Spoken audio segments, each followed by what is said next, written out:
ओ देवरानी, आज फिर से तू रोटी आधी अधूरी छोड़ के उठ गई। काम करने का कोई तरीका होता है कि नहीं? देखो जेठानी जी, सुबह से मैं ही रसोई में थी। बर्तन धोए, सब्जी काटी, आटा गूंदा। अब क्या मैं मशीन हूँ जो कभी नहीं थकेगी? मशीन नहीं, लेकिन बहू है तू, और बहुओं का काम होता है घर संभालना, बातें बनाना नहीं। तो आप क्या कर रही हैं? बैठकर हुक्म चलाना? घर चलाना क्या सिर्फ ताना मारने से होता है? जुबान संभाल अपनी। मैं तुझसे बड़ी हूँ, जेठानी हूँ, और घर की बड़ी बहू को इज्जत देना सीख। इज्जत कमाने से मिलती है, उम्र से नहीं।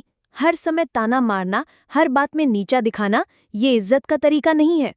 तेरी इतनी हिम्मत कि तू मुझसे आंख में आंख डाल के बात करे। तेरे पापा ने तुझे सिखाया नहीं क्या कि बड़ों से कैसे बात करते हैं? मेरे पापा ने मुझे इज्जत से जीना सिखाया है। और हाँ, वही पापा जिन्होंने शादी में अपनी हैसियत से सब कुछ दिया। हैसियत से दिया? अबे तेरे बाप ने एक ढंग का नेक तक नहीं दिया। सोने की अंगूठी क्या, चांदी की पायल तक नहीं आई तेरे साथ। अरे जेठानी जी, दहेज से नहीं, संस्कार से घर बसते हैं। और मेरी शादी कोई सौदा नहीं थी कि आप हिसाब मांगे। सौदा तो था, और उस सौदे में घाटा हो गया हमें। बहू की जगह नौकरानी मिल गई जो हर वक्त मुंह चलाती है। नौकरानी मैं नहीं, आप बनना चाहती हैं, घर में रानी बनकर सबको नीचे दिखाकर। देख रही, अब तू मेरे पति को भी बीच में लाएगी क्या? मेरा जेठ तेरा जेठ है, और तू उसके नाम से भी जलती है। जलूं क्यों? मैं तो अपने पति के साथ खुश हूँ। लेकिन आप ही हर बात में जेठ जी का नाम लेती है, कहीं आपको ही। बंद कर अपनी जुबान। और हाँ सुन ले, तेरा बाप नंगा था तभी तो इतना तुच्छ दहेज दे पाया। पूरे मोहल्ले में हंसी हुई थी तेरी शादी में। अब बात मेरे बाप तक आ गई। देखो, अब मैं चुप नहीं बैठूंगी। मेरी माँ बाप की इज्जत पर हाथ डालोगी तो जवाब भी दूंगी। जवाब? तू मुझे जवाब देगी? अरे जिस दिन से तू आई है इस घर में काम का बोझ मुझ पर ही रहा है। तू तो जैसे फ्री की बहू है। फ्री की बहू तो आप हो। शादी हुई 10 साल पहले, अब तक घर के काम में परफेक्शन नहीं आया। हर बात में मुझसे ही तुलना। मेरे बराबर बनने की सोच भी नहीं सकती तू। मैं इस घर की बड़ी बहू हूँ।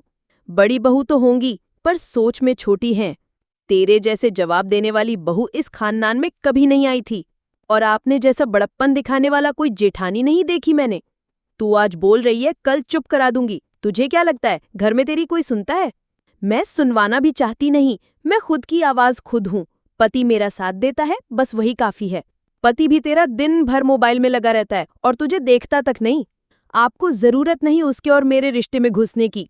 तो ठीक है, आज से काम भी अलग। तू अपना खाना खुद बना, बर्तन खुद धो और कपड़े भी खुद के धो। मंजूर है। कम से कम तानों से दूर तो रहूंगी। और सुन, अब तू मेरे बच्चों को हाथ भी मत लगाना।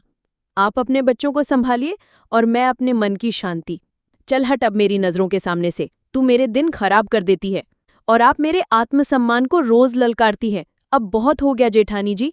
तू अगर इस घर में रहना चाहती है तो जुबान बंद रख, और अगर आप अपनी औकात में रहेंगी तो मैं इज्जत दूंगी, वरना जवाब देने से अब नहीं डरती मैं। तेरा घमंड तोड़ के रख दूंगी।